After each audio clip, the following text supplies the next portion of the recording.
கிறிஸ்துவுக்கு அன்பான சகோதர சகோதரிகளே, யாவரையும் நம்முடைய ஆண்டவரை கிறிஸ்து நாமத்திலே உங்களை வாழ்த்தி வரவேற்கிறேன்.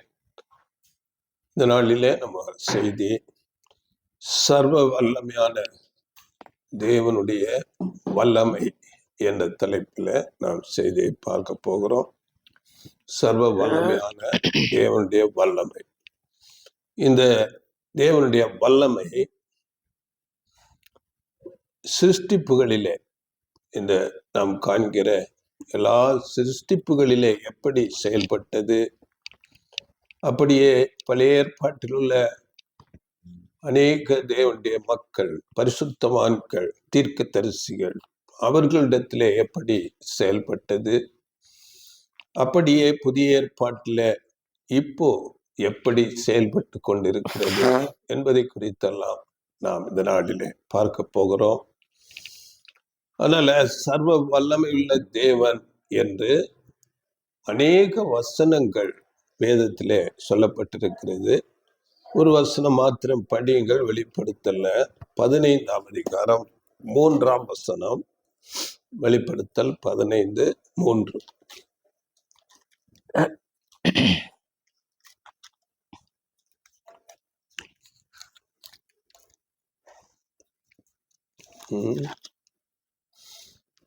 அவர்கள் தேவனுடைய ஊழியக்காரனாகிய மோசேயின் பாட்டையும் ஆட்டுக்குட்டியானவருடைய பாட்டையும் பாடி, சர்வ வல்லமையுள்ள தேவனாகிய கர்த்தாவே, தேவரீருடைய கிரியைகள் மகத்துவமும் ஆச்சரியமானவைகள். பரிசுத்தவான்களின் ராஜாவே, தேவரீருடைய வழிகள் நீதியும் சத்தியமும் ஆனவைகள். பார்த்தீங்களா? சர்வ வல்லமை உள்ள தேவனாகிய கர்த்தாவே, தேவரீருடைய கிரியைகள் மகத்துவம் ஆச்சரியமானவை. இது பிதாவாகி தேவனை குறித்து பேசப்படுகிற ஒரு வசனம். அப்படி ஆண்டவர் இயேசு கிறிஸ்து கூட பிதாவாகிய தேவனை குறித்து சொல்லும் போது லூக்கா 22:69 இது முதல் மனுஷகுமாரன் சர்வ வல்லமை உள்ள தேவனுடைய வலது பாரிசத்தில் வீற்றிருப்பார் என்றார். இது அவரை அந்த பிரதானிகள், மூப்பர்கள் எல்லாம் சேர்ந்து கடைசியில அந்த நியாய விசாரணை செய்யும் போது அங்கே இந்த வார்த்தையை பேசுகிறார். இது முதல் மனுஷகுமாரன் சர்வ வல்லமை உள்ள தேவனுடைய வலது பாரிசத்தில் வீற்றிருப்பார் என்று. அப்படி அநேக இடங்களிலே ஆபிரகாமினிடத்திலே சொல்லுகிறார். ஆதியாகமம் 17:1 ஆபிரகாமிடம், நான் சர்வ வல்லமை உள்ள தேவன், நீ எனக்கு முன்பாக நடந்து கொண்டு உத்தமனாய் இரு. நான் சர்வ வல்லமை உள்ள தேவன், அதனால நீ உத்தமனாக எனக்கு முன்பாக நீ நடந்து கொள். அப்படி யோபு புஸ்தகத்துல அந்த சர்வ வல்லமை உள்ளவரை நாம் அறிய முடியாது என்று சொல்லப்பட்டிருக்குது. 37:23 யோபு 37:23 சர்வ வல்லவரை நாம் கண்டுபிடிக்க கூடாது, அவர் வல்லமையிலும் நியாயத்திலும் பெருத்தவர், அவர் மகா நீதிபரர், அவர் நிறைவான நீதியை மீறுபவர் அல்ல என்று. அவர் மகா நீதிபரர். நாம் அவரை அறிந்து கொள்ளவே முடியாது. இப்படி அநேக வசனங்கள் சர்வ வல்லமையுள்ள தேவன் பற்றி பேசப்படுகிறது.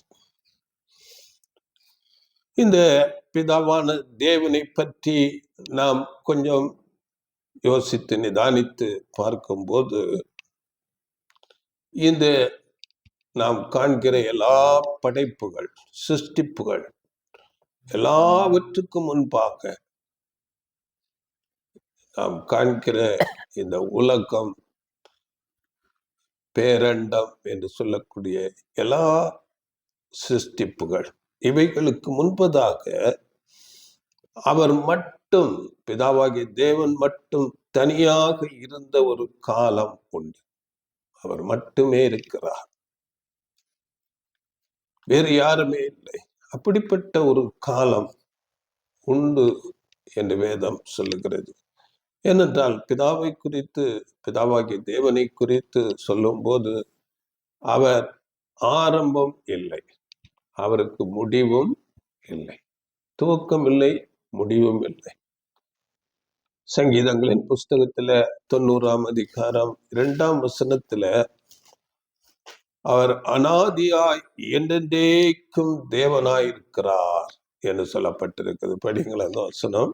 பர்வதங்கள் தோன்றும் முன்னும் நீர் பூமியையும் உலகத்தையும் உருவாக்கும் முன்னும் நீரே அனாதியாய் என்றென்றைக்கும் தேவனாய் இருக்கிறீர். பார்த்தீங்களா, சகலமும் தோன்றும் முன்னு அவர் அனாதியாய் என்றென்றைக்கும் தேவனாய் இருக்கிறார். இன்னொரு மொழிபெயர்ப்புல ஊழி ஊழி காலம் காலமாய் உள்ள இறைவன் நீரே. அதனுடைய காலம் நாம் அறிய முடியாது. அப்படியே சங்கீதம் 93:2 கூட நீர் அனாதியாயிருக்கிறீர். யோபு 36:26 கூட இதோ தேவன் மகத்துவம் உள்ளவர், நாம் அவரை அறிய முடியாது, நம்முடைய அறிவுக்கு அவர் எட்டாதவராயிருக்கிறார், அவருடைய வருஷங்களின் இலக்கம் ஆராய்ந்த முடியாது. அந்த அவருடைய ஆயுசு, வாழ்க்கை நாட்கள், வருஷங்கள் கணக்கில் எடுக்க முடியாத அளவுல இருக்கிறது. அவரை நாம் புரிந்து கொள்ளவே முடியாது. நாம் அப்படியாக ஆராய்ந்து நிதானித்து யோசித்து அவரை அறிய விரும்பினால் என்ன சொல்லுகிறார்கள் என்றால், ஒரு சமயம் ஒரு காலகட்டம் வரும்போது நம்முடைய அறிவு செயல்படாத நிலைக்கு போய்விடும் என்று சொல்லுகிறார். இதுதான் தேவன், மகா பெரிய தேவன். அந்த தேவனை குறித்து ஏசாயா தீர்க்கதரிசி மூலம் சொல்லும் போது ஏசாயா 43:13 அவர் நாள் உண்டாகாததற்கு முன்னே இருக்கிறார் என்று சொல்லப்படுகிறது. எடுத்தீங்களா? படிங்க. 43:13. நாள் உண்டாகாததற்கு முன்னும் நானே இருக்கிறேன், என் கைக்கு தப்புவிக்கத்தக்கவன் இல்லை, நான் செய்கிறதை தடுப்பவன் யார்? நாள் உண்டாகாததற்கு முன்னே. நாம் காண்கிறோமே, வருடங்கள் நாட்கள் என்று கணக்கிடப்படுகிறது, கிறிஸ்துவுக்கு முன்னு கிறிஸ்துவுக்கு பின் என்று. ஆனால் தேவனுடைய துவக்கம், அந்த நாள் என்று உருவாவதற்கு முன்னே அவர் இருக்கிறார். அவர் கைக்கு ஒருவரும் தப்புவிக்க முடியாது. இப்படிப்பட்ட சர்வ வல்லமை உள்ள தேவனை நாம் தெய்வமாக கொண்டிருக்கிறோம். அந்த தேவன் பற்றி சில காரியங்கள் நாம் அறிந்து கொள்ள முடியும். அது வேதத்தின் மூலமாக, தேவனுடைய ஆவியினாலே எழுதப்பட்ட வார்த்தைகள் மூலமாக, நிழலாட்டமாக அநேக காரியங்கள் சொல்லப்பட்டிருக்கிறது. அப்படி நாம் பார்க்கும்போது வெளிப்படுத்தல் 4ஆம் அதிகாரத்துல அங்கே ஒரு சிங்காசன காட்சியை நாம் பார்க்க முடியும். அந்த சிங்காசன காட்சியில 6ஆம் வசனத்துல அந்த சிங்காசனத்தின் மத்தியிலும் அந்த சிங்காசனத்தை சுற்றிலும் 4 ஜீவன்கள் இருந்தன என்று படிக்கிறோம். அந்த சிங்காசனத்தின் மத்தியிலும் சிங்காசனத்தை சுற்றிலும் 4 ஜீவன்கள். இது ஒரு அடையாள பாஷை, நமக்கு தெரியும். வெளிப்படுத்தின விசேஷம் என்பது எல்லாம் அடையாள பாஷையிலே பேசப்படுகிறது. அடுத்து 7ஆம் வசனம். முதலாம் ஜீவன் சிங்கத்திற்கு ஒப்பாகவும், 2ஆம் ஜீவன் காளைக்கு ஒப்பாகவும், 3ஆம் ஜீவன் மனுஷ முகம் போன்ற முகமுள்ளதாகவும், 4ஆம் ஜீவன் பறக்கிற கழுகுக்கு ஒப்பாகவும் இருந்தன. பார்த்தீங்களா, அந்த 4 ஜீவன்களுக்கு நாம் காண்கிற இந்த உலகத்தில் உள்ள ஜீவராசிகளுக்கு ஒரு அடையாளம் கொடுக்கப்படுகிறது. அந்த முதலாம் ஜீவன் சிங்கம். அப்படி என்றால் சிங்கம் எதை அடையாளப்படுத்துகிறது என்றால், தேவனுடைய வல்லமையை, அவருடைய வல்லமையை அடையாளப்படுத்துகிறது. இரண்டாம் ஜீவன் காளை. காளை எதற்கு நிழலாக இருக்கிறது என்றால், பழைய ஏற்பாட்டிலே காளைகளை பலியிட்டு தேவனிடத்திலிருந்து நீதியை பெற்றுக் கொண்டார்கள். அதனால் தேவன் நீதியை அது அடையாளப்படுத்துகிறது. மூன்றாம் ஜீவன் மனுஷ முகம் போல இருந்தது. இது தேவனுடைய ஒரு அன்பை அடையாளப்படுத்துகிறதாக இருக்கிறது. நான்காம் ஜீவன் கழுகு. கழுகு, இந்த கழுகு எதை அடையாளப்படுத்துகிறது என்றால், தேவனுடைய ஞானத்தை அடையாளப்படுத்துகிறதா இருக்கிறது. இப்படியாக தேவனுடைய 4 குண லட்சணங்களை இங்கே இந்த சிங்காசன காட்சியிலே நாம் பார்க்கிறோம். இதை குறித்து நாம் ஒரு பாடம் கூட எடுத்திருக்கிறோம். தேவனுடைய குணலட்சணங்கள் என்ற தலைப்பில இதை நீங்கள் முடிந்தால் பாருங்கள். இந்த பாருங்கள், 4 குணங்கள் அவருக்குள் பூரணமாக இருக்கிறது. சிங்கம் வல்லமை இருக்கிறது, அவரிடத்துல நீதி, அவர் நீதி தவறாதவராய் இருக்கிறார். அப்படியே அன்பு, தேவன் அன்பாகவே இருக்கிறார் என்று வசனம் சொல்லுகிறது. அப்படியே கழுகு ஞானம், அவருடைய ஞானத்தை நாம் அளவிட்டு பார்க்கவே முடியாது. இப்படி 4 குணங்கள் அவருக்குள் பரிபூரணமாக இருக்கிறது. இந்த 4 குணங்களுக்குள்ளாக இந்த மொத்த யூனிவர்ஸ், பேரண்டம் என்று சொல்லப்படுகிறது, எல்லாமே அடங்குகிறது. 4 குணங்களுக்குள்ளாக அவரை மீறி எதுவுமே நடக்க முடியாது. அப்படிப்பட்டவராக தேவன் இருக்கிறார். பாருங்கள், இப்பேற்பட்ட மகா பெரிய தேவனை நாம் தெய்வமாக கொண்டிருக்கிறோம். அதனால் நாம் பாக்கியமுள்ளவர்கள், நாம் பாக்கியமுள்ளவர்கள். இந்த மகா பெரிய தேவனுடைய ஒரே ஒரு குணலட்சணத்தை மட்டும் நாம் இந்த நாளிலே கொஞ்சமாக தியானிக்கலாம். அது என்ன குணலட்சணம் என்றால், முதலாவது சிங்கம் என்று சொல்லப்படுகிற அவருடைய வல்லமை பற்றி, அதனுடைய உள்ளான ஆழத்தை பற்றி நாம் பார்க்க போகிறோம். இந்த வல்லமை, நம்முடைய பிதாவாகி தேவனுடைய வல்லமை எப்படி செயல்பட்டது, இந்த வல்லமை இப்போ எப்படி செயல்பட்டு கொண்டு இருக்கிறது, அப்படியே இனிமேல் எப்படியெல்லாம் செயல்பட போகுது என்றெல்லாம் அவருடைய வல்லமையை குறித்து இந்த நாளிலே நாம் பார்க்க போகிறோம். இந்த தேவனுடைய வல்லமை டிவைன் எனர்ஜி என்று சொல்லுகிறார்கள். டிவைன் எனர்ஜி, இது தேவனுக்குள்ளாக உருவாகுகிறது. அப்படி தேவனுக்குள்ளாக உருவாகு, இதை வைத்து தான் எல்லாவற்றையும் சிருஷ்டித்தார். அவர் தனிமையா இருந்ததிலிருந்து முதலாவது சிருஷ்டிப்பை சிருஷ்டிக்கிறார். முதலாவது சிருஷ்டி நமக்கு தெரியும், அதுதான் சிருஷ்டிப்புகளுக்கெல்லாம் ஆதி ஆன நம்முடைய ஆண்டவர் இயேசு கிறிஸ்து. நீதி நான் வெளிப்படுத்தல நம்ம பார்க்கும்போது 3:14 தேவனுடைய சிருஷ்டிக்கு ஆதியமாயிருக்கிற ஆமே என்று சொல்லப்பட்டிருக்கிறது. சிருஷ்டிப்புகளுக்கு எல்லாம் துவக்கம், ஆதி நம்முடைய ஆண்டவர் இயேசு கிறிஸ்து. இன்னொரு கடவுள் டிரான்ஸ்லேஷன்ல கடவுளது படைப்பின் தொடக்கமுமானவர் என்று சொல்லப்பட்டிருக்கிறது. தொடக்கம்.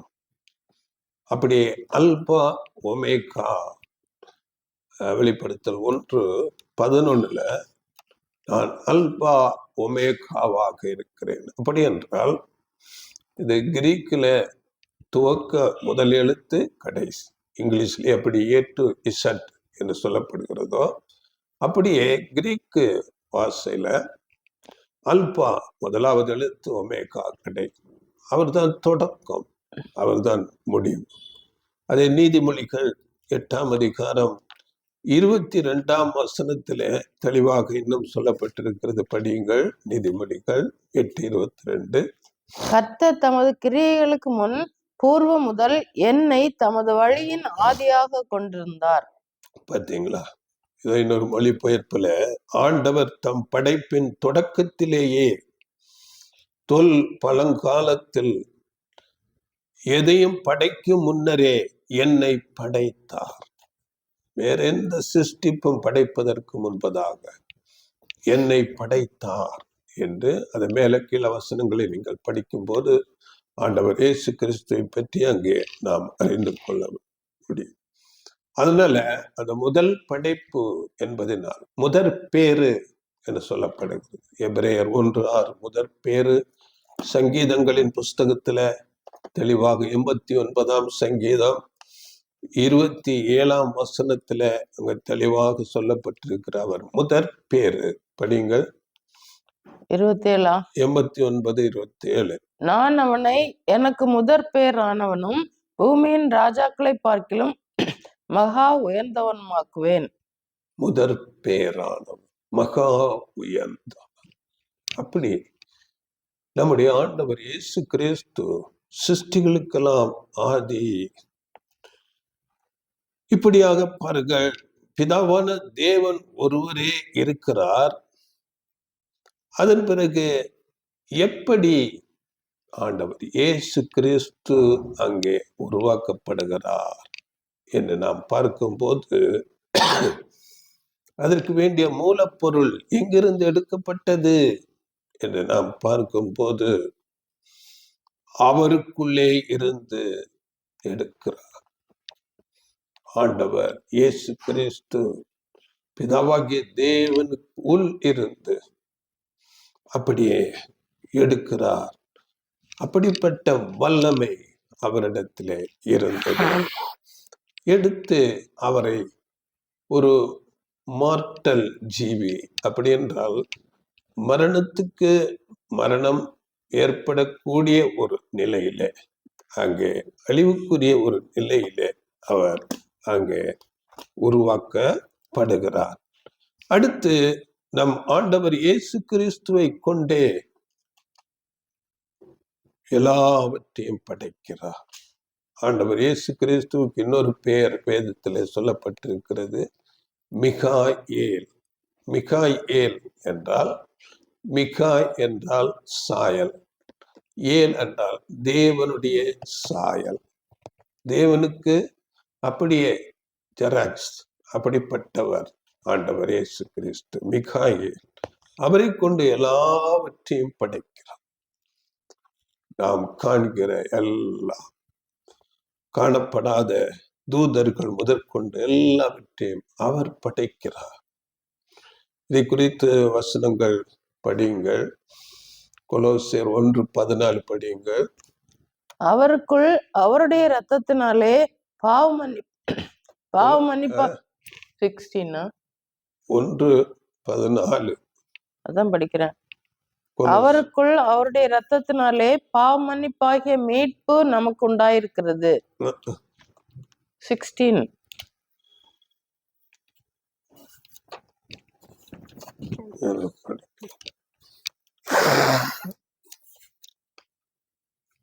1:14-15. அவர் அதரிசனமான தேவனுடைய தற்சுரூபமும் சர்வ சிருஷ்டிக்கும் முந்தின பெருமானவர். அவர் அதரிசனமான தேவனுடைய தற்சுரூபம். பார்த்தீங்களா? அதரிசனமான தேவனுடைய தற்சுரூபம், அப்படியே தேவனுடைய ஜெராக்ஸ் போல அப்படிப்பட்டவர். அவரை கொண்டு அடுத்து 16. ஏனென்றால் அவருக்குள் சகலமும் சிருஷ்டிக்கப்பட்டது, பரலோகத்தில் உள்ளவைகளும் பூலோகத்தில் உள்ளவைகளுமாகிய காணப்படுகிறவைகளும் காணப்படாதவைகளுமான சகல வஸ்துக்களும், சிங்காசனங்கள் ஆனாலும் கர்த்தத்துவங்கள் ஆனாலும் துரைத்தனங்கள் ஆனாலும் அதிகாரங்கள் ஆனாலும் சகலமும் அவரை கொண்டும் அவருக்கென்றும் சிருஷ்டிக்கப்பட்டது. பார்த்தீங்களா?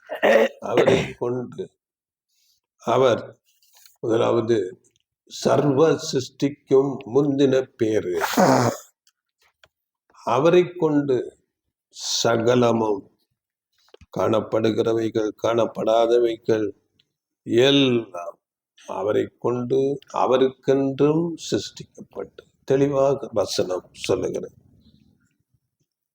இதற்குரிய வல்லமை ஆண்டவர் இயேசு கிறிஸ்துவுக்கு எங்கிருந்து வந்தது என்றால், எல்லாமே பிதாவாகிய தேவனிடத்திலிருந்து அவர் அந்த வல்லமையை பெற்று இவைகளை எல்லாவற்றையும் சிருஷ்டிக்கிறார். காணப்படாத தூதர்கள், பேரண்டம் என்று சொல்லப்படுகிற எல்லா யூனிவர்ஸ், கேலக்சி, சூரியன், சந்திரன், நட்சத்திரங்கள், அநேகமாயிரமான கோடியான தூதர்கள் எல்லாவற்றையும் அவர் சிருஷ்டிக்கிறார். நம்முடைய ஆண்டவர் இயேசு கிறிஸ்து எல்லாம் தேவனுடைய வல்லமையை பெற்று ஆண்டவர் இயேசு கிறிஸ்து மூலமாக சிருஷ்டிக்கப்படுகிறது. பாருங்கள், இந்த சிருஷ்டிகள் எல்லாமே அவருடைய கிரியைகளில் அற்பமானவைகள் என்று வேதம் சொல்லுகிறது. நாம் பார்க்கிற இந்த பெரிய கிரகங்கள், கோள்கள், நட்சத்திரங்கள், பேரண்டம், இவைகள் எல்லாம் அவருடைய கிரியைகளிலே மிக அற்பமானவைகள் என்று வேதம் சொல்லு. யோபு புஸ்தகத்துல 26:14, யோபு 26:14, இதோ இவைகள் அவருடைய கிரியையில் கடைக்கோடி ஆனவைகள், அவரை குறித்து நாங்கள் கேட்டது எவ்வளவு கொஞ்சம். இவைகள் என்றால் அவருடைய சிருஷ்டிகளை பற்றி மேலே பேசிக்கொண்டு, இவைகள் எல்லாம் அவருடைய கிரியைகளில் கடைக்கோடியானவைகள், மிக அற்பமானவைகள். இன்னும் அதிகம் அவரை நாம் அறிய வேண்டும். இப்படியாக தேவன் இருக்கிறார். இன்று நாம் இந்த பூமியில சரி, வானத்திலையும் சரி, பார்க்கிற எதுவாக இருந்தாலும் அவைகள் எல்லாவற்றிலும் தேவனுடைய வல்லமையை நாம் பார்க்கிறோம். தேவனுடைய வல்லமை. ஒரு சிறிய செடியை எடுத்துக்கொண்டால் அது தானாகவே அந்த இலை மூலமாக சூரிய வெளிச்சத்தை கொண்டு அதற்கு வேண்டிய ஆகாரத்தை அது ஆயத்தப்படுத்திக் கொள்ளுகிறது. தேவனுடைய வல்லமை. அப்படியே மிருகங்கள் எல்லாம், மீன், பறவைகள் எல்லாம் தேவனுடைய வல்லமையாக இருக்கிறது. அப்படியே மனுஷனையும் அவர் பூமியில் உள்ள மூலக்கூறுகளை வைத்தே மனுஷனை உருவாக்குகிறார். தேவனுடைய வல்லமை. இப்படியாக தேவனுடைய வல்லமை. அதனால சங்கீதங்களிலே சொல்லும் போது அவர் சொல்ல ஆகும், அவர் கட்டளையிட நிற்கும் என்று வேதம் சொல்லுகிறது. சங்கீதம் 33:6-9. கர்த்தருடைய வார்த்தையினால் வானங்களும் அவருடைய வாயின் சுவாசத்தினால் அவைகளின் சர்வ சேனையும் உண்டாக்கப்பட்டது. அவர் சமுத்திர ஜலங்களை குவியலாக சேர்த்து ஆழமான ஜலங்களை பொக்கிஷ வைப்பாக வைக்கிறார். பூமியெல்லாம் கர்த்தருக்கு பயப்படுவதாக, உலகத்தில் உள்ள குடிகள் எல்லாம் அவர் கஞ்சியிருப்பதாக. அவர் சொல்ல ஆகும், அவர் கட்டளையிட நிற்கும். பார்த்தீங்களா? அவருடைய வார்த்தையினால் வானங்களும் அவர் சொல்லின் ஆற்றலினால் வான் கோள்கள் எல்லாம் உருவாயின. அவருடைய வல்லமையினாலே சகலம் உருவாக்கப்படுகிறது. அதனால உலகில் வாழ்கிறவர்கள் அனைவரும் அவருக்கு அஞ்சி இருக்க வேண்டும் என்று வேதம் நமக்கு சொல்லுகிறது. அவர் சொல்லும் போது ஆண்டவர் இயேசு கிறிஸ்து மூலமாக சகலமும் செயல்படுகிறதாக இருக்கிறது. இவை எல்லாவற்றையும் வேதம் அதிகமாக விவரிக்கவில்லை.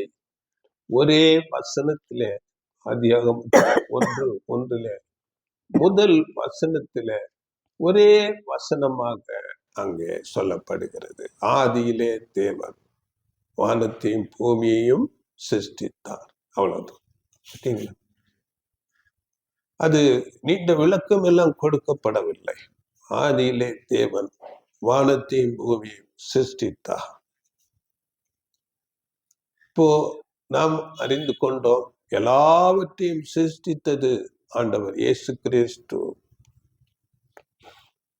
கொலோசியர் நம்ம படித்தோம். ஆனால் இங்கு வசனம் சொல்லுகிறது, ஆதியிலே தேவன் வானத்தையும் பூமியையும் சிருஷ்டித்தார். தேவன் சிருஷ்டித்ததாக வேதம் சொல்லுகிறது.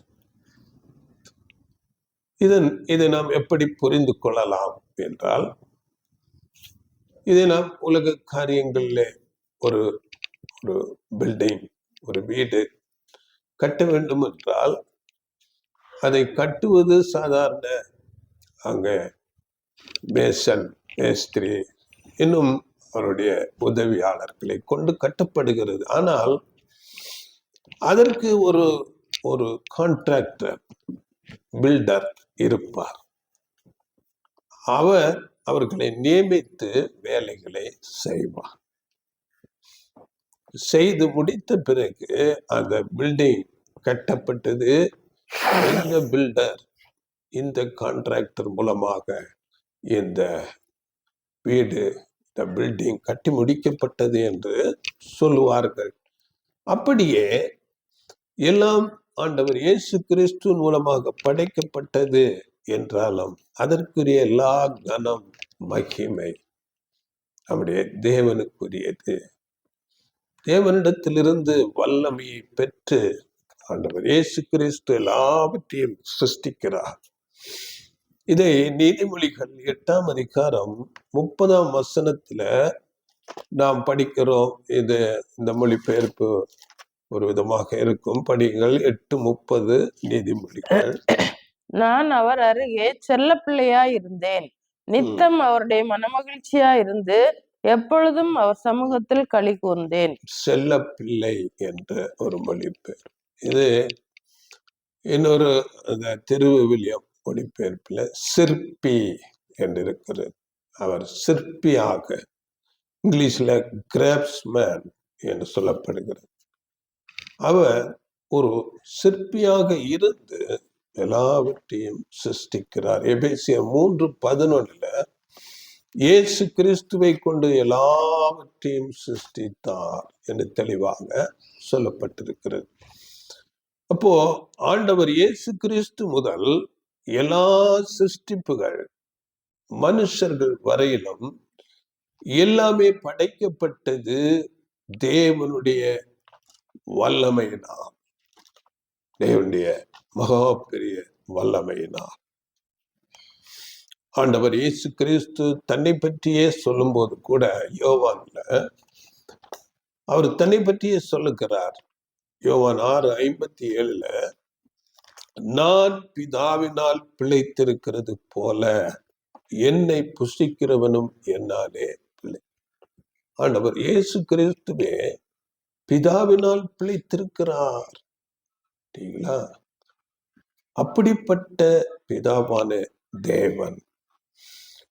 அப்படியே பாருங்கள், பழைய ஏற்பாட்டில் நாம் பார்க்கும்போது அநேக தேவனுடைய மனுஷர்கள், தீர்க்கதரிசிகள், இவர்கள் எல்லாரும் தேவ ஆவி என்று சொல்லப்படுகிற தேவனுடைய வல்லமையை பெற்றுக்கொண்டு அவர்கள் பலத்த செய்கைகளை செய்தார்கள். அவர்கள் மேல் அந்த தேவ ஆவி, அந்த வல்லமை இருந்ததினால அவர்கள் பலத்த செய்கைகளை செய்தார்கள். மனுஷனால் நினைத்து பார்க்க முடியாத, கற்பனை கெட்டாத பிரமாண்டமான காரியங்களை செய்து முடிக்கிறார்கள். உதாரணத்துக்கு நாம் நியாயாதிபதிகள் புஸ்தகத்திலே பார்க்கும்போது சிம்சோன் அந்த சிம்சோன் தேவனுடைய ஒரு மனுஷனாக இருக்கிறார். நியாயாதிபதிகள் புஸ்தகத்துல 15ஆம் அதிகாரத்துல அவருக்கு அநேக எதிராளிகள் இருக்கிறார்கள். அங்கே எதிராளிகள் அவரை 2 புது கயிறுகளால் கட்டி கொண்டு அங்கே வருகிறார்கள். கொண்டு வந்து அவரிடத்திலே அங்க அந்த தேவ ஆவி, கர்த்தருடைய ஆவி என்று சொல்லப்படுகிறது, அவர் மேல் பலமாய் இறங்கும் போது அந்த கயிறுகள், புது கயிறு 2 கயிறுகள் மூலமாக கட்டப்பட்டிருக்கிறது. அந்த கயிறுகள் எப்படி போகிறது என்றால், அங்கே நெருப்புப்பட்ட நூல் போல அது போய்விடுகிறது என்று படிக்கிறோம். 13, 14. அதற்கு அவர்கள், நாங்கள் உன்னை இறுக கட்டி அவர்கள் கையில் ஒப்பு கொடுப்போமே அல்லாமல் உன்னை கொன்று போட மாட்டோம் என்று சொல்லி 2 புது கயிறுகளாலே அவனை கட்டி கன்மலையிலிருந்து கொண்டு போனார்கள். அவன் லேகி வரைக்கும் வந்து சேர்ந்த போது பெலிஸ்தர் அவனுக்கு விரோதமாய் ஆரவாரம் பண்ணினார்கள். அப்பொழுது கர்த்தருடைய ஆவி அவன் மேல் பலமாய் இறங்கினதினால் அவன் புயங்களில் கட்டியிருந்த கயிறுகள் நெருப்புப்பட்ட நூல் போலாகி அவன் கட்டுகள் அவன் கைகளை விட்டு அறுந்து போயிட்டு. பார்த்தீங்களா? கர்த்தருடைய ஆவி பலமாய் அவன் மேல் இறங்கினதுனாலே அந்த கயிறுகள் சிறிய நூல் நெருப்பில பட்டு அங்கே அறுந்து போகிறது போல அந்த கயிறுகள் அறுந்து போய்விட்டு. இதுதான் கர்த்தருடைய ஆவி வல்லமை. இதே இந்த சிம்சோன் பற்றி நீங்கள் அடுத்த 16ஆம் அதிகாரத்தில் வருகிறது. அவரை கண்களை பிடுங்கி அவரை அவமானப்படுத்தி ஒரு பெரிய அங்கே பில்டிங் 3000 பேர் உட்கார்ந்து இருக்கிற ஒரு இடத்துல அவரை கட்டி வைக்கிறார்கள் 2 தூண்களில. 3000 பேர் உட்கார்ந்து இருக்கிற அப்படிப்பட்ட ஒரு பெரிய ஒரு பில்டிங். அந்த தூண்களிலே அவரை கட்டி வைக்கிறார்கள். அங்கே கடைசியாக தேவனை நோக்கி அவர் மன்றாடுகிறார். சிம்சோன் மன்றாடும் போது அங்கே தேவ பலம் அங்கே வரும்போது அவர் அந்த தூண்களை பெயர்த்து அந்த எல்லா ஜனங்களும் அதோடு மரணம் அடையும்படியா அந்த தூண்களை, அந்த பில்டிங் அப்படியே இடித்து போடுகிறார். இதை கூட படிகள் 16, 28-30.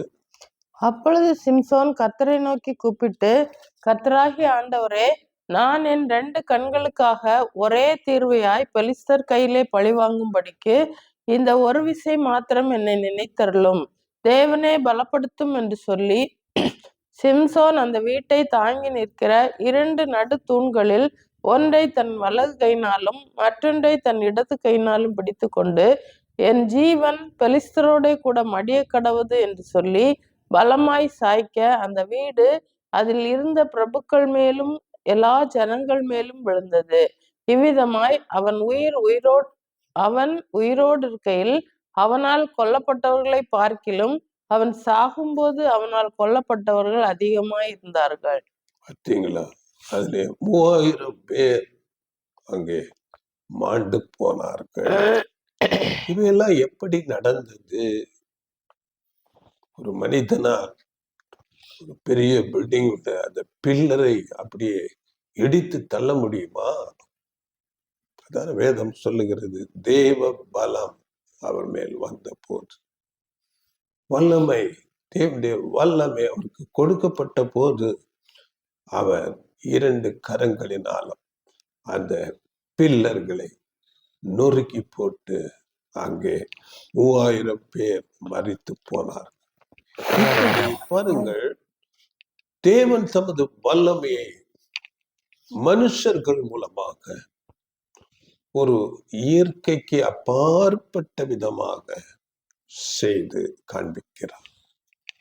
தேவனுடைய வல்லமை இதுவே அநேக தீர்க்கதரிசிகள் பழைய ஏற்பாட்டில் நாம் பார்க்கும்போது தானியேல், தாவீது, எலியா, எலிசா, இன்னும் கிதியோன், எல்லாரும் தேவனுடைய வல்லமையை பெற்றுத்தான் அவர்கள் பலத்த செய்கைகளை செய்து கொண்டு இருந்தார்கள். அப்படியே பழைய ஏற்பாட்டு தீர்க்கதரிசிகள் அவர்கள் வேதம் இந்த அநேக தீர்க்க தரிசனங்கள் நாம் படிக்கிறோமே, இவைகளை எல்லாம் எழுதின வார்த்தைகள், தேவனால் தேவாவியினால் பெற்ற வார்த்தைகள். நாம் படிக்கிறோம் ஏசாயா, எரேமியா, எசேக்கியேல் என்று தீர்க்க தரிசனங்கள் எல்லாம் வரப்போகிற பெரிய அழிவு பற்றியும் தேவனுடைய ராஜ்யம் பற்றியும் இருக்கிறது. இவையெல்லாம் தேவன் தம்முடைய ஆவியினாலே, தம்முடைய வல்லமையினாலே அந்த தீர்க்கதரிசிகளுக்கு தெரிவித்து அதை அவர்கள் எழுதுகிறார்கள். இது 2 பேதுருல நம்ம படிக்கலாம். 2 பேதுரு 1:21, 2 பேதுரு. தீர்க்க தரிசனமானது ஒரு காலத்திலும் மனுஷருடைய சித்தத்தினாலே உண்டாகவில்லை. தேவனுடைய பரிசுத்த மனுஷர்கள் பரிசுத்த ஆவியினாலே ஏவப்பட்டு பேசினார்கள். பார்த்தீங்களா? தேவனுடைய மனுஷர்கள் தேவ ஆவியை பெற்று வரப்போகிற அநேக காரியங்களை எழுதி வைத்தார். அவர்களுக்கு எழுதினது அவர்களை புரிந்து கொள்ள முடியாத அளவுக்கு அங்கே தேவ வல்லமையினால் இந்த வார்த்தைகள் எழுதப்பட்டது. தானியேலிடம் அங்கே அப்படியே எழுதி கொண்டு தானியேல் 12:4 இந்த வார்த்தைகளை புதை பொருளாக வைத்து இந்த புஸ்தகத்தை முத்திரை போடு. அந்த நேரத்துல யாருக்கும் தெரியாது, எழுதி முத்திரை போடு. ஏற்ற காலத்திலே தான் தேவன் அதை புரிந்து கொள்ள செய்வார். அதுதான் தேவனுடைய வல்லமை. அந்த தேவ வல்லமை எந்த காலத்திலே புரிந்து கொள்ள முடியுமோ அப்பொழுது தேவனுடைய பிள்ளைகளுக்கு புரிந்து கொள்ளும் விதமாக அவர்கள் கண்களை திறப்பார்.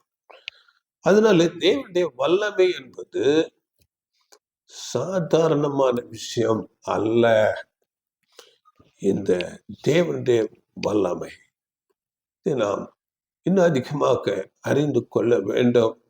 நாம் இதுவரையிலும் நம்முடைய பிதாவான தேவனுடைய வல்லமை, தேவன் மட்டும் இருந்த காலத்திலிருந்து ஆண்டவர் இயேசு கிறிஸ்து, அதன் பிறகு எல்லா சிருஷ்டி எல்லாவற்றையும் படைத்தது தேவனுடைய வல்லமை என்று பார்த்தோம். பழைய ஏற்பாட்டில் அநேக தீர்க்கதரிசிகள், தேவனுடைய மக்கள், அவர்கள் தேவனுடைய வல்லமையை பெற்று செயல்படுத்திய அநேக காரியங்கள், அவர்கள் எழுதிட்ட வார்த்தைகள் எல்லாவற்றையும் நாம் கொஞ்சம் பார்த்தோம். இப்பொழுது இந்த சுவிசேஷ யுகத்தில் ஆண்டவர் இயேசு கிறிஸ்துவுக்கு பிறகு இந்த வல்லமை எப்படி செயல்படுகிறது என்று பார்க்கலாம். புதிய ஏற்பாட்டில் அங்கே தேவ ஆவி, கர்த்தரின் ஆவி என்ற பழைய ஏற்பாட்டில் சொல்லப்பட்ட இடங்களில் எல்லாம் இங்கே பரிசுத்த ஆவி என்று சொல்லப்படுகிறது. இதற்கு முதலாவது நாம் மரியாள் மூலம் ஆண்டவர் இயேசு கிறிஸ்து அங்கே கர்ப்பவதியாகி குழந்தையாக வருகிறாரே, இதை நாம் பார்க்கும்போது மரியாளுக்கு தூதன் மூலமாக அங்கே செய்தி வருகிறது. லூக்கா 1:30 மரியாளே, பயப்படாதே, நீ தேவனிடத்திலே கிருபை பெற்றாய், நீ கர்ப்பவதியாகி ஒரு குமாரனை பெறுவாய், அது எப்படி ஆகும் என்று அவர் சந்தேகப்படும் போது, நான் புருஷனை அறியனே என்று சொல்லும் போது 35 அங்க என்ன சொல்லப்படுது படியுங்கள். தேவதூதன் அவர்களுக்கு பிரதித்திரமாக, பரிசுத்தாவி உன்மேல் வரும், உன்னதமானவருடைய பலம் உன்மேல் நிழலிடும், ஆதலால் உன்னிடத்தில் பிறக்கும் பரிசுத்தம் உள்ளது தேவனுடைய குமாரன் எனப்படும். பார்த்தீங்களா? பரிசுத்த ஆவி உன்மேல் நிழலிடும். இங்கிலீஷ்ல பாருங்க, the power of the most high, தேவனுடைய வல்லமை, உன்னதமானவருடைய பலம் உன்மேல் நிழலிடம். அதனால அது உன்னிடத்தில் பிறப்பது பரிசுத்தம் உள்ளது. உன்னதமானவருடைய பவர், வல்லமை. பாருங்கள், சிருஷ்டிப்புகளுக்கெல்லாம் ஆதியாக இருந்த ஆண்டவர் இயேசு கிறிஸ்து, அவரை கொண்டு சகலமும் சிருஷ்டித்தவர். அவர் இப்பொழுது மரியாளின் வயிற்றில் ஒரு கருவாக கொண்டு வைக்கிறார். தேவன் தம்முடைய வல்லமையை பயன்படுத்தி. எப்படி? அதுதான் தேவனுடைய வல்லமை. பாருங்கள், இது தேவன் அவருடைய மகா பெரிய வல்லமை, டிவைன் பவர் மூலமாக அப்படியாக அங்கே மிகாயேல் பிரதான தூதன், சிருஷ்டிப்புகளுக்கெல்லாம் ஆதி, லோகோஸ் என்று இருந்த ஒருவரை இப்பொழுது சிறிய ஒரு குழந்தையாக கருவா இங்கே மாற்று. இதுதான் தேவனுடைய வல்லமை. ஒரு பரிபூர்ண குழந்தை. பார்த்தீங்களா? இது யோவான் எழுதும் போது 1ஆம் அதிகாரம் 14ஆம் வசனத்துல அந்த வார்த்தை மாம்சமாகி, ஆதியிலே தேவனோடு இருந்தது அந்த வார்த்தை, அந்த வார்த்தை மாம்சமாகி. படிங்கள் அந்த வசனம். அந்த வார்த்தை மாம்சமாகி கிருபையினாலும் சத்தியத்தினாலும் நிறைந்தவராய் நமக்குள்ளே வாசம் பண்ணினார். அவருடைய மகிமையை கண்டோம். அது பிதாவுக்கு ஒரே பேரானவருடைய மகிமைக்கு ஏற்ற மகிமையாகவே இருந்தது. பார்த்தீங்களா? பிதாவின் மகிமை நாம் பார்த்தோம் கொலோசி 1:15-16. தேவனுடைய சாயல் அப்படி இருந்தவர் இன்றைக்கு ஒரு குழந்தையாக, ஒரு பரிபூர்ண குழந்தை. Logos was made Jesus. இயேசு என்ற பெயரிடும்படி ஒரு குழந்தையாக மாறிவிட்டார்.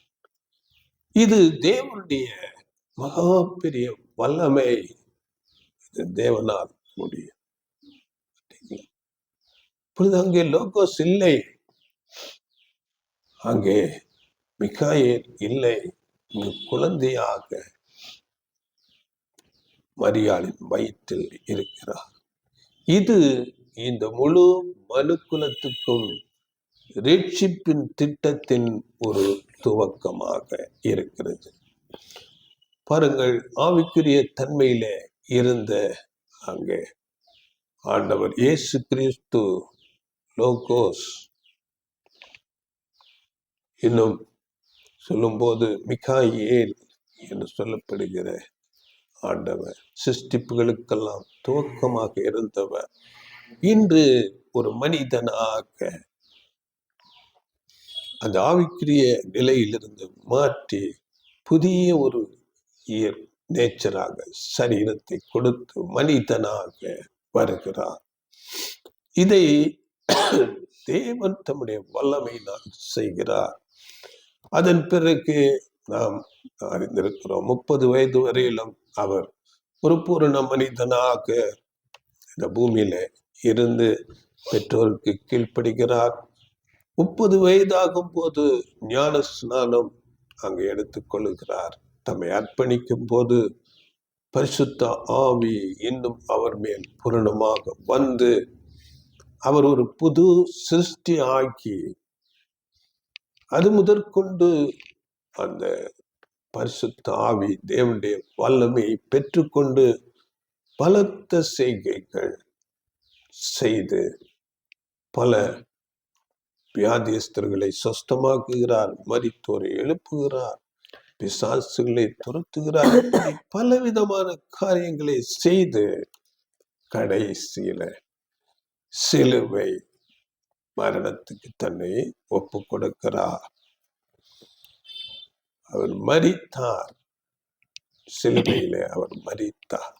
ஆனாலும் தேவனுடைய வல்லமை அவரை தேவன் 3ஆம் நாளில் மரித்தோரிலிருந்து எழுப்புகிறார்.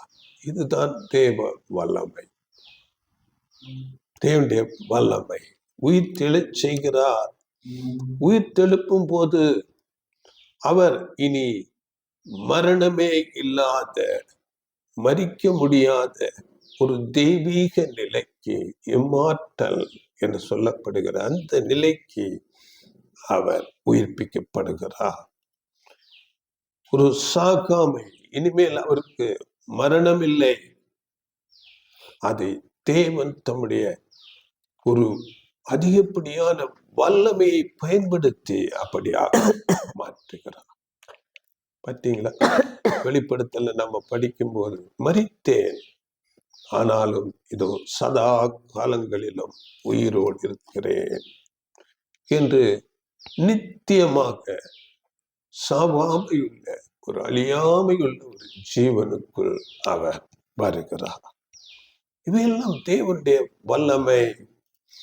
பாருங்கள், அதனால் என்ன சொல்லுகிறார்கள் என்றால், இந்த சுவிசேஷ யுகம் என்பது ரொம்ப ரொம்ப ஒரு ஸ்பெஷல் யுகம், சுவிசேஷ யுகம். இந்த யுகத்திலே மாத்திரம்தான் இப்படிப்பட்ட நிலையை தேவன் ஏற்படுத்துகிறார். மனிதனாக இருக்கிற மனுஷன் தெய்வீக நிலைக்கு உயர்த்தப்படுகிறான். இதை பற்றி அப்போஸ்தலர் பவுல் மிக மேன்மையாக அவர் இதை குறிப்பிடுகிறார். எபேசியர்ல பாருங்கள், எபேசியர் 1ஆம் அதிகாரம் 18ஆம் வசனம். தான் நம்மை அழைத்ததினாலே நமக்கு உண்டாயிருக்கிற நம்பிக்கை என்னதென்றும், பரிசுத்தவான்களிடத்தில் தமக்கு உண்டாயிருக்கிற சுதந்திரத்தினுடைய மகிமையின் ஐஸ்வர்யம் என்னதென்றும். பார்த்தீங்களா? அதாவது சபைக்கு கொடுக்கப்படுகிற ஒரு நம்பிக்கை, ஒரு மகிமையின் ஐஸ்வர்யம் என்னதென்றும், தாம் கிறிஸ்துவை மரித்தோரிலிருந்து எழுப்பி அவரிடத்தில் நடப்பித்த தமது பலத்த சத்துவத்தின் வல்லமைப்படியே விசுவாசிக்கிறவர்களாகிய நம்மிடத்திலே காண்பிக்கும் தம்முடைய வல்லமையின் மகா மேன்மையான மகத்துவம் என்னதென்றும் நீங்கள் அறியும்படிக்கு அவர் உங்களுக்கு பிரகாசமுள்ள மனக்கண்களை கொடுக்க வேண்டும் என்றும் வேண்டிக் கொள்ளுகிறேன். பார்த்தீங்களா? அப்படிப்பட்ட ஒரு மகா மேன்மையான மகத்துவம் அங்கே தேவன் காண்பித்தார் ஆண்டவர் இயேசு கிறிஸ்துவில. அதை இப்பொழுது இயேசுவை ஏற்றுக்கொண்டு அவருடைய அடிச்சுவடுகளிலே நடந்து அவரை பின்பற்றுகிறவர்களை, உண்மையாய் அவரை பின்பற்றுகிறவர்களுக்கு அப்படிப்பட்ட ஒரு மகத்துவமான ஆசீர்வாதம் அங்கே சொல்லும் போது, மகிமையின் ஐஸ்வர்யம் அப்படின்னு சொல்லும் போது, வல்லமையின் மகா மேன்மையான மகத்துவம் என்னதென்று நீங்கள் அறியும்படிக்கு உங்கள் மனக்கண்கள் பிரகாசமாக்கப்பட வேண்டும். அது எவ்வளவு மேன்மையான ஒரு உயிர்த்தெழுதல்! மனுஷனாக இருந்து ஒரு தெய்வீக நிலைக்கு உயர்த்தப்படுகிற ஒரு காரியம். இந்த மகா மேன்மையானது. இவை நீங்கள் அறிந்து கொள்ள வேண்டும். அதற்கு பிரகாசம் உள்ள மனக்கண்கள் உங்களுக்கு கொடுக்கப்பட வேண்டும் என்று அவர் விண்ணப்பிக்கிறார். அப்படிப்பட்ட ஒரு ஆசீர்வாதம் தேவன் தம்முடைய மகா பெரிய வல்லமையை பயன்படுத்தி இந்த ஒரு சாவாமை உள்ள ஒரு நிலைக்கு கொண்டு போகிறார்.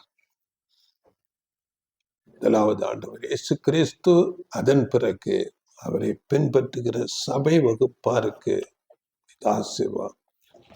ஆசீர்வாதம் மிக மிக பெரியது.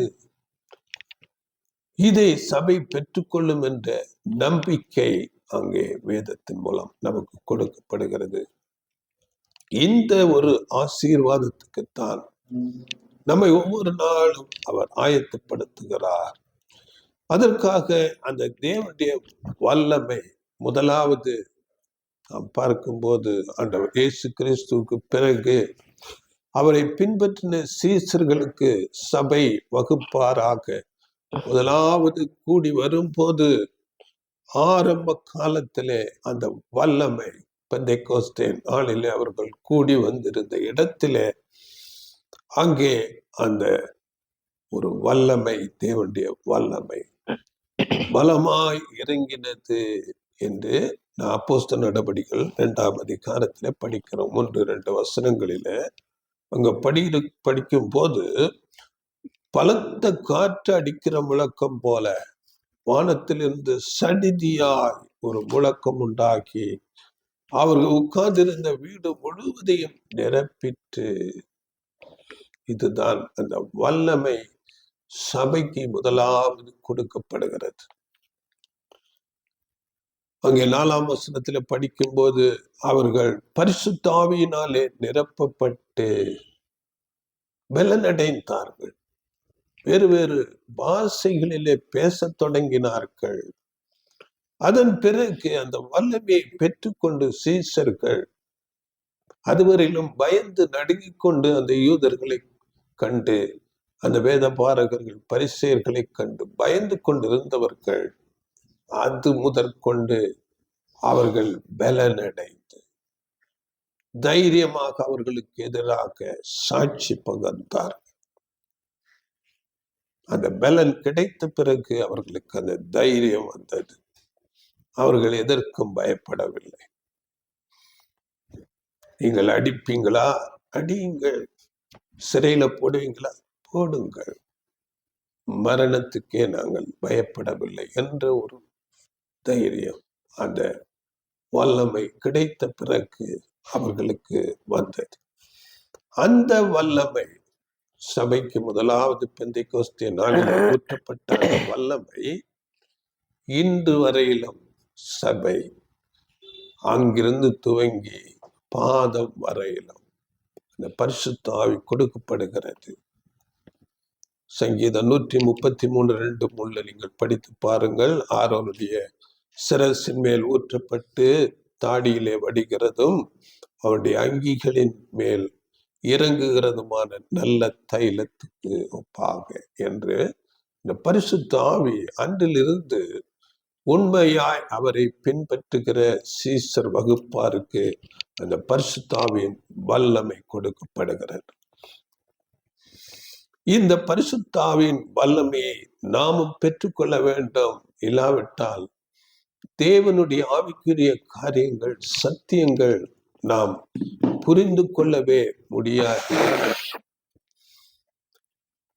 இந்த வல்லமையை, இந்த பரிசுத்த ஆவியை நாம் எப்படி பெற்றுக்கொள்ள முடியும் என்று நாம் பார்க்கும்போது, அன்பானவர்களே, இந்த வார்த்தை, தேவனுடைய வார்த்தைகள் எல்லாமே தேவ ஆவியினாலே எழுதப்பட்டவைகள். தேவனுடைய மனுஷர்கள் தேவ ஆவியினால் நிறைந்து இந்த வார்த்தைகளை எழுதினார்கள். அப்படிப்பட்ட இந்த தேவனுடைய வார்த்தைகளை நாம் படிக்கும் போது, இன்னும் அவைகளை தியானிக்கும் போது, இன்னும் அந்த வார்த்தைகளை நாம் தியானித்து உணர்ந்து கொண்டு அந்த வார்த்தைகளுக்கு நம்மை கீழ்ப்படியும் போது, தாழ்த்தும் போது, கீழ்ப்படுத்தும் போது, அந்த வார்த்தையினாலே அந்த வல்லமை, அந்த தேவ ஆவி, பரிசுத்த ஆவி நமக்குள்ளே வருகிறது. இதை குறித்து 2 தீமோத்தேயு 3ஆம் அதிகாரம் 16-17 வசனங்களிலே நீங்கள் படித்து பாருங்கள். தேவ வசனம் நம்மை அப்படியாக நம்மை பரிசுத்த ஆவியை நமக்கு கொடுத்து நமக்குள்ளாக கிரியை செய்கிறது. அந்த பரிசுத்த ஆவியின் வல்லமை நமக்குள் வரும்போது அவைகள் நம்மை சீர்படுத்துகிறது, நம்முடைய பழைய குணலட்சணங்களை மாற்றுகிறது, நம்முடைய கெட்ட குணங்களை, சுபாவங்களை அவைகள் நமக்கு சுட்டி காட்டி, உணர்த்தி, சீர்படுத்தி, நீதியை கற்றுக்கொண்டு நடக்க நம்மை தூண்டுகிறது, நற்கிரியைகளை செய்ய தகுதிப்படுத்துகிறது, நம்மை கடிந்து கொள்ளுகிறது. சரிங்களா? இந்த பரிசுத்த ஆவியை பெற்றவர்கள் பாருங்கள், இப்படியாக அவர்கள் புதிதாக்கப்படுவார்கள். ஒவ்வொரு நாளும் இந்த தேவனுடைய வசனத்தினாலே அங்கே சீர்படுத்தப்படுவார்கள். பழைய மனுஷனுடைய கிரியைகள், குணங்கள் எல்லாம், கெட்ட காரியங்கள் எல்லாம் அங்கே மாற்றப்பட்டு அங்கே ஒரு புதிய சிந்தை, கிறிஸ்துவின் சிந்தைக்கு வருவார்கள். இப்படி பரிசுத்த ஆவியை பெற்றவர்கள் அங்கே தேவ ஆவி, பரிசுத்த ஆவியினாலே முத்திரையிடப்படுவார்கள் என்று எபேசியர் 1:13 நம்ம படிக்கலாம். படிங்கள்.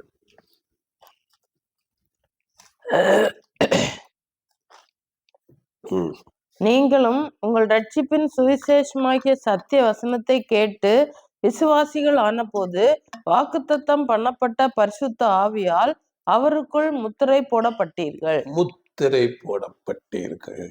பார்த்தீங்களா? வசனங்கள் தேவ ஆவியினால் எழுதப்பட்ட வார்த்தைகள், அது நமக்குள்ளாக வந்து நம்மை சீர்படுத்தி நம்முடைய பழைய காரியங்களை எல்லாம் நீக்கி நம்மை கடிந்து கொண்டு நம்மை புதிதாக்கி தேவாவினால் நம்மை முத்திரையிடுகிறது. நாம் நற்கிரியைகளை செய்யும்படியாக நம்மை வைக்கிறது. இப்படிப்பட்டவர்கள் இந்த பூமிக்குரிய காரியங்களை அதிகம் தேடாமல் மேலான காரியங்களை தேடிக்கொண்டு இருப்பார்கள். தேவனுக்கு அடுத்த, பரலோகத்துக்கு அடுத்த காரியங்களை தேடுவார்கள்.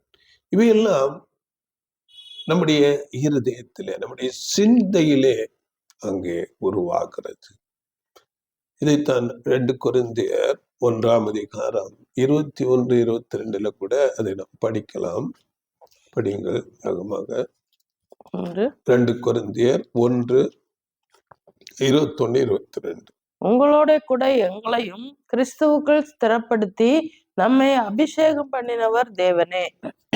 அவர் நம்மை முத்தரித்து நம்முடைய இருதயங்களில் ஆவி என்னும் அச்சாரத்தையும் கொடுத்திருக்கிறார். இருதயத்துல அப்படிப்பட்ட கிரியைகளை நடப்பித்து நம்முடைய சிந்தையிலே நம்மை புதிதாக்குகிறார். பாருங்கள், இந்த பரிசுத்த ஆவியாகிய வல்லமையை நாம் வாஞ்சித்து கேட்டு தேவனிடத்திலே பெற்றுக்கொள்ள வேண்டும். தேவ ஆவி, தேவனுடைய வல்லமை எவ்வளவு விசேஷித்தது என்பதை நாம் அநேக காரியங்கள் மூலமாக அறிந்து கொண்டோம். கேட்டு பெற்றுக்கொள்ள வேண்டும். தேவனுடைய வார்த்தை மூலம் கிடைக்கிறது. இன்னும் தேவனிடத்திலே கேட்கும் போது கொடுக்கிறார் என்று ஆண்டவர் இயேசு லூக்கா 11:13 பிதாவானவர் தம்மிடத்தில் வேண்டிக் கொள்ளுகிறவர்களுக்கு தம்முடைய பரிசுத்த ஆவியை கொடுப்பது அதிக நிச்சயம் அல்லவா என்று சொல்லும். நாம் கேட்க வேண்டும். ஜெபத்திலே தேவனிடத்திலே உடைய வல்லமை, உடைய பரிசுத்த ஆவியை கொடுங்க என்று நாம் கேட்டு பெற்றுக்கொள்ள வேண்டும். இவர்கள் பாருங்கள், தினசரி தங்கள் வாழ்க்கையில் பரிசுத்த ஆவியின் கனிகளை வெளிப்படுத்துகிறவர்களாக இருப்பார். நமக்கு தெரியும் ஆவியின் கனிகள்: அன்பு, சந்தோஷம், சமாதானம், நீடிய பொறுமை, தயவு, இப்படிப்பட்ட குணங்களை அவர்கள் வெளிப்படுத்துகிறவர்களாக இருப்பார்கள். தொடர்ச்சியாக இந்த பரிசுத்த ஆவியின் வல்லமையினால் இவர்கள் கனிகளை வெளிப்படுத்தி ஒரு பரிசுத்தவான்கள், ஒரு நீதிமான்கள் என்ற நிலைக்கு வருவார்கள். அதனால கொரிந்தியர்ல அப்போஸ்தலர் பவுல் எழுதும் போது 1 கொரிந்தியர் 6:11 இயேசுவின் நாமத்தினாலும் பரிசுத்த ஆவியினாலே படிங்க. 6:11 உங்களில் சிலர் இப்படிப்பட்டவர்களாய் இருந்தீர்கள். ஆயினும் கர்த்தராகிய இயேசுவின் நாமத்தினாலும் நமது தேவனுடைய ஆவியினாலும் கழுவப்பட்டீர்கள், பரிசுத்தமாக்கப்பட்டீர்கள், நீதிமான்கள் ஆக்கப்பட்டீர்கள். பாத்தீங்களா? மேல வசனங்கள் அநேக காரியங்கள் சொல்லிட்டு இப்போ தேவனுடைய ஆண்டவர் இயேசு கிறிஸ்து நாமத்தினாலும் பரிசுத்த ஆவியினாலும் நீங்கள் கழுவப்பட்டீர்கள், பரிசுத்தவான்கள் ஆனீர்கள், நீதிமான்கள் ஆனீர்கள். இப்படிப்பட்ட நிலைக்கு இந்த தேவனுடைய வல்லமை நம்மை கொண்டு வருகிறது.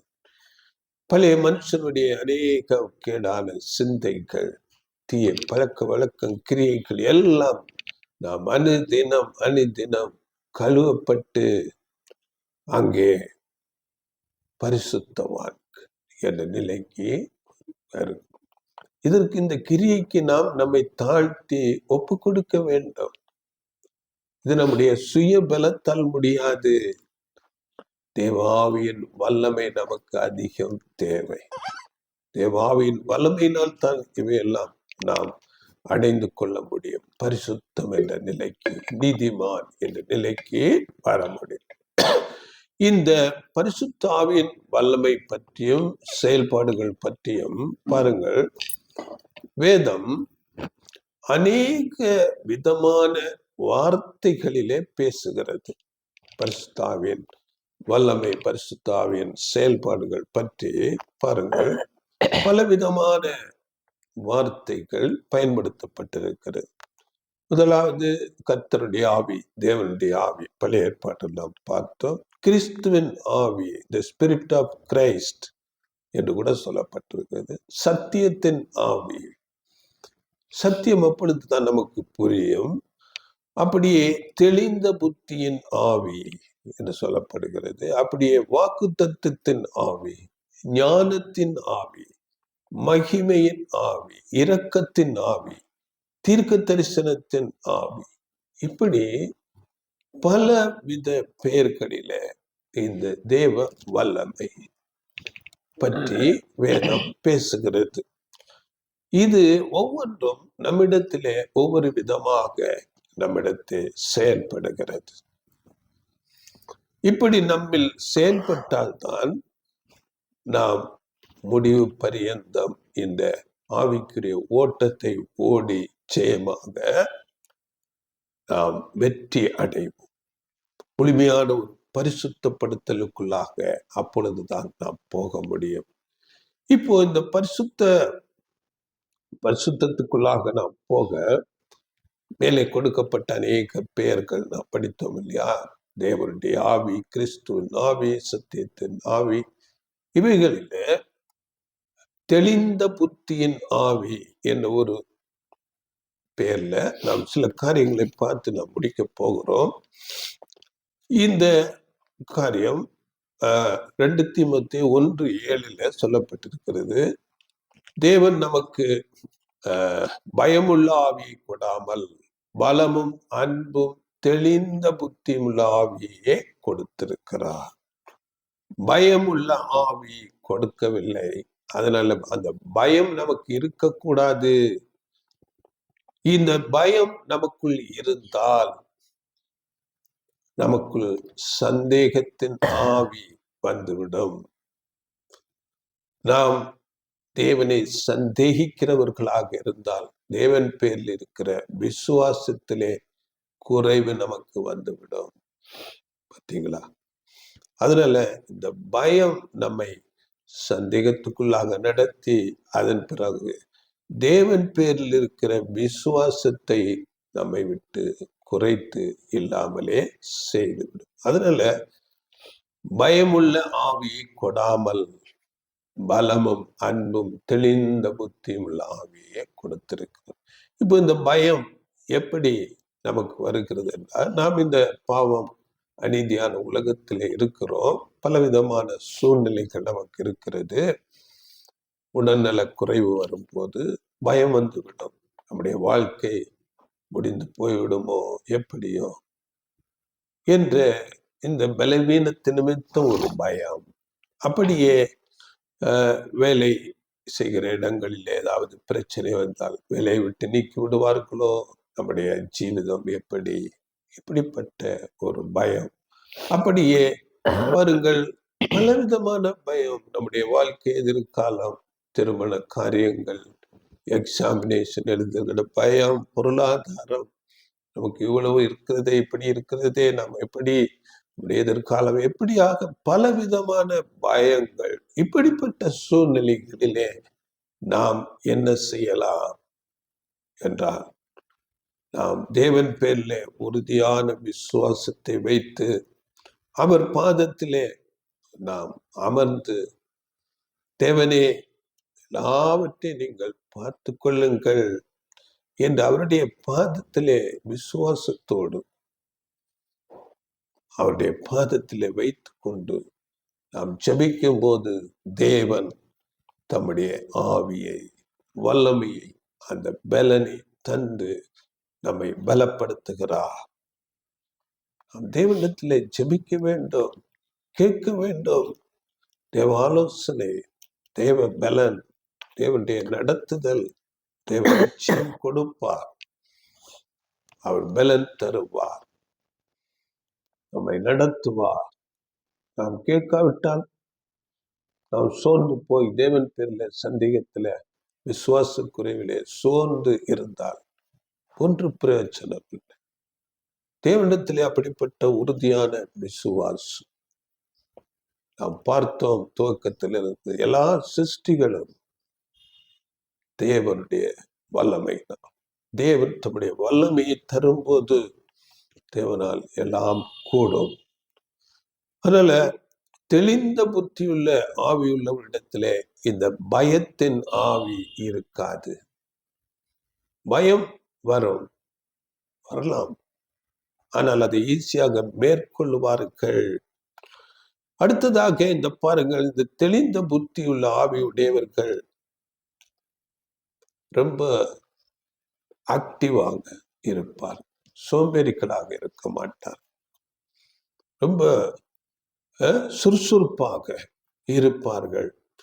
இது இந்த ஆக்டிவ், இந்த சுறுசுறுப்பு முதலாவது அவர்கள் இருக்கிற வீடுகளில், குடும்பத்தில் அது துவங்கும். அதன் பிறகு வேலை ஸ்தலங்களில், அதன் பிறகு சபை.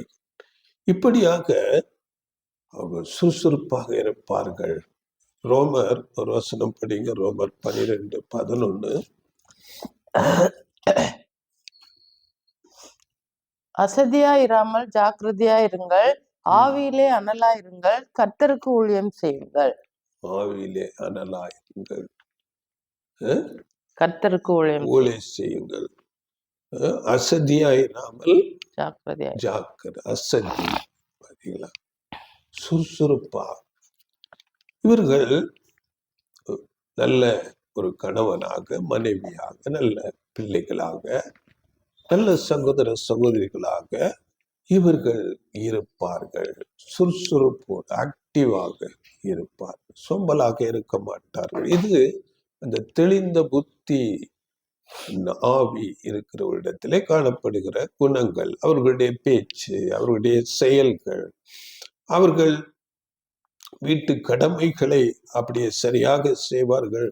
சத்திய காரியங்களிலே கூட ரொம்ப சரியாக இருப்பார்கள்.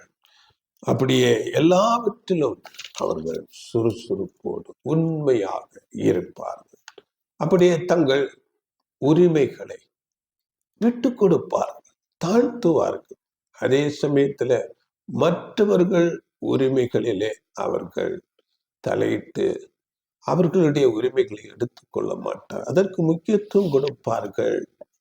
இது முதலாவது நம்முடைய வீடு, அதன் பிறகு வேலை ஸ்தலம், அதன் பிறகு சபை.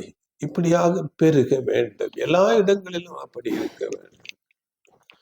இப்படி நம்ம வேலை பார்த்த நாம் அநேக இந்த வல்லமை, தேவனுடைய வல்லமை பற்றிய லிஸ்டில் உள்ள ஆவியின் பாருங்கள் பலவிதமான செயல்பாடுகள் மூலமாக நாம் பார்த்தோமே. அநேக வல்லமை, சத்தியத்தின் ஆவி, தேவனுடைய ஆவி.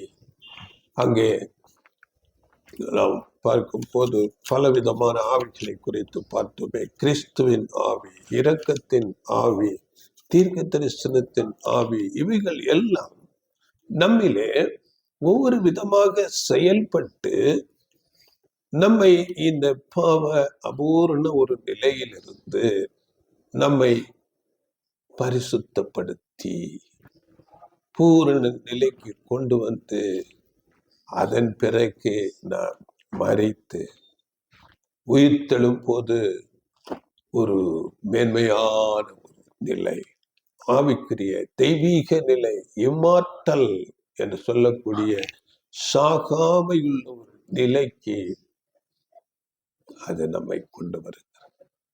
எல்லாம் தேவனுடைய வல்லமை நம்மை அப்படியாக கொண்டு வருகிறது.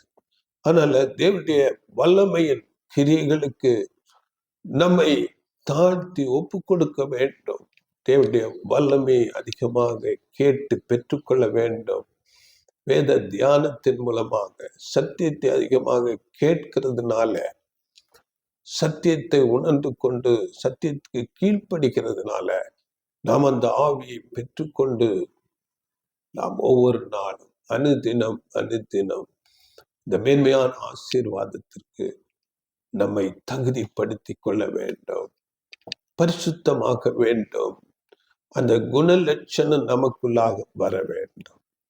இப்படியாக இந்த தேவனுடைய வல்லமையை பெற்றுக்கொண்டு மேன்மையான ஒரு சாவாமையுள்ள அந்த ஒரு ஜீவனை பெற்றுக்கொள்ள தெய்வீக நிலைக்கு பாருங்கள், மனுஷனாக இருந்து ஒரு தெய்வீக நிலைக்கு போவது என்பது எவ்வளவு பெரிய ஆசீர்வாதம். எல்லாம் தேவனுடைய வல்லமையினால் நடக்கிறது. நம்முடைய சுய பலத்திலே எதுவுமே செய்ய முடியும். அதற்காக இந்த தேவ வல்லமையை நாம் பெற்றுக்கொள்ள அதிக முயற்சி எடுக்க வேண்டும். நாம் பிரயாசப்பட வேண்டும். இந்த வார்த்தைகள் மூலம் தேவன் உங்களை ஆசீர்வதிப்பாராக. அந்த மேன்மையான ஆசீர்வாதத்துக்கு வரும்படியாக தேவன் உதவி செய்வாராக. ஆமென். God bless you. ஆமென்.